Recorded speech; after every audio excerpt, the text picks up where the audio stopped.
Got this marl clay caked on my soul, makes a good man feel ancient and old. These old palmettos hold the truth, yeah, these Florida years, they wear on you. That sunset bleeding orange and red, I reckon that's my story instead. Yeah, this is the real Florida you see, it's all of my history living in me.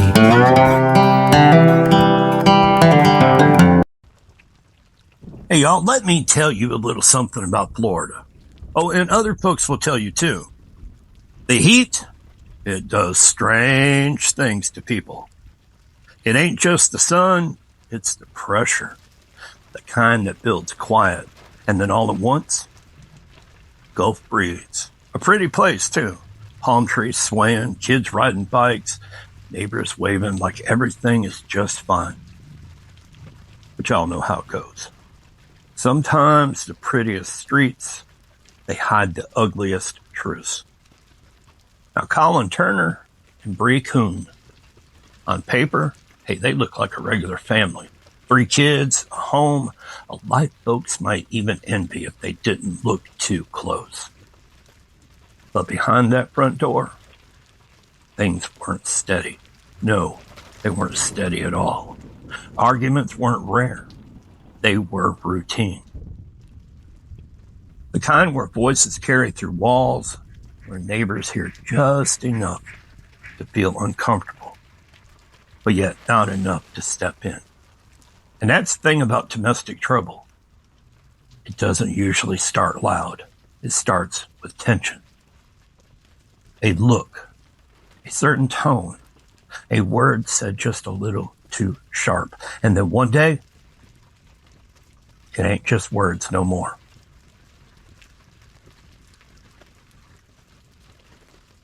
September the 8th, 2021. Well, it started off like any other Florida morning. It was hot early, still air. That heavy quiet before the cicadas kick in. But inside that house, something was already brewing. Arguments started earlier that day. No, not just one. Multiple, back and forth, over the kids, over control, over what was gonna happen next. And here's where things take a turn. Because this wasn't just yelling behind closed doors. This was the kind of day where outside voices got involved. 911 was called. Not once, not twice, but 3 separate times. Now think about that for a second. Let it settle in just for a little bit. Most people call 911 when something happens. But this was something building, like pressure in a sealed jar. Each call, another crack in the glass. And by the time that final call came in, Collin Turner wasn't inside the house anymore. He was out in the garage, locked out. Now picture that. Garage half lit, concrete still holding heat from the day, and that faint smell of oil and dust. And a man on the phone trying to explain what's going on. You can almost hear it, the tension in his voice.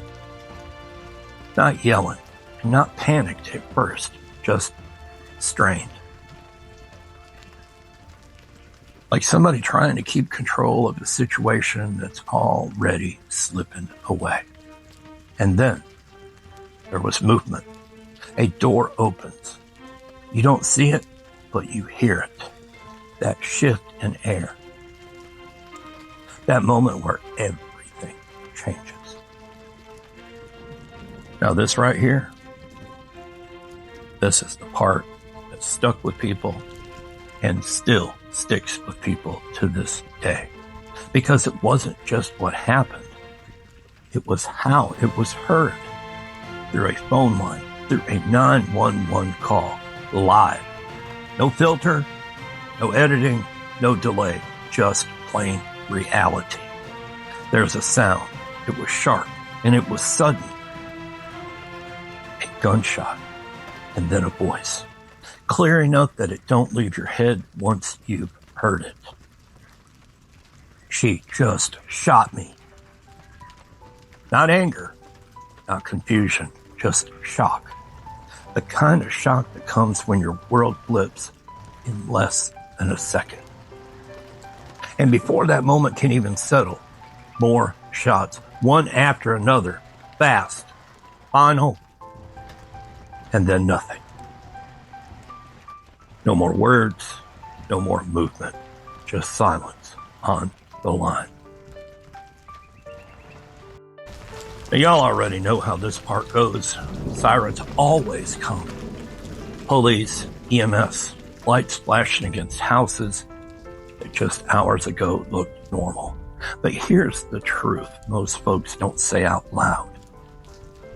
Sometimes they're not coming to save anyone.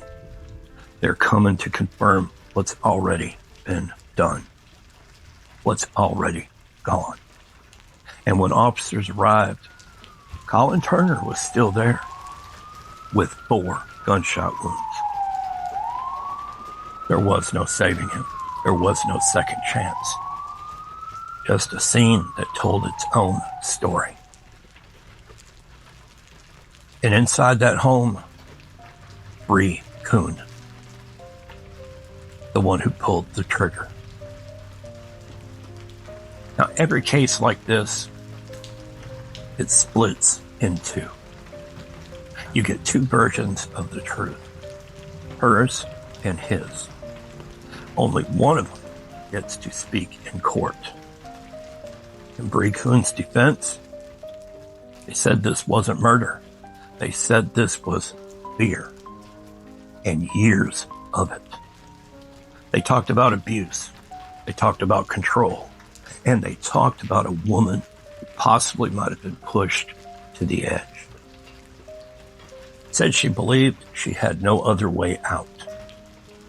That when he tried to come back inside, she snapped. Not out of anger, but out of survival instincts. Now the prosecution, they weren't buying that. Not at all. Not even a little. They said this wasn't panic. This was plain and simple premeditation. An argument over the kids, over him possibly taking them out of state. They painted a picture of someone who made a decision, picked up a gun, and followed through. Not in a moment, but with clear intent. Here's the thing that made this case hit different. See, it wasn't just testimony. It wasn't just opinions. It was the audio. That 911 call. And it was played in court for the jury, for everyone. And once you hear something like that, you don't unhear it. Because it ain't a story anymore. It's a moment.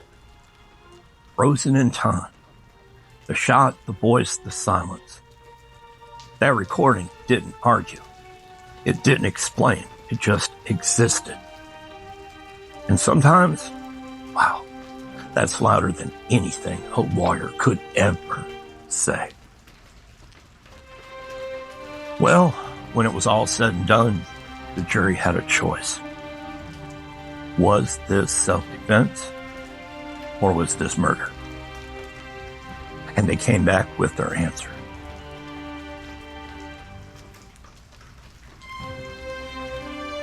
Guilty. First degree homicide.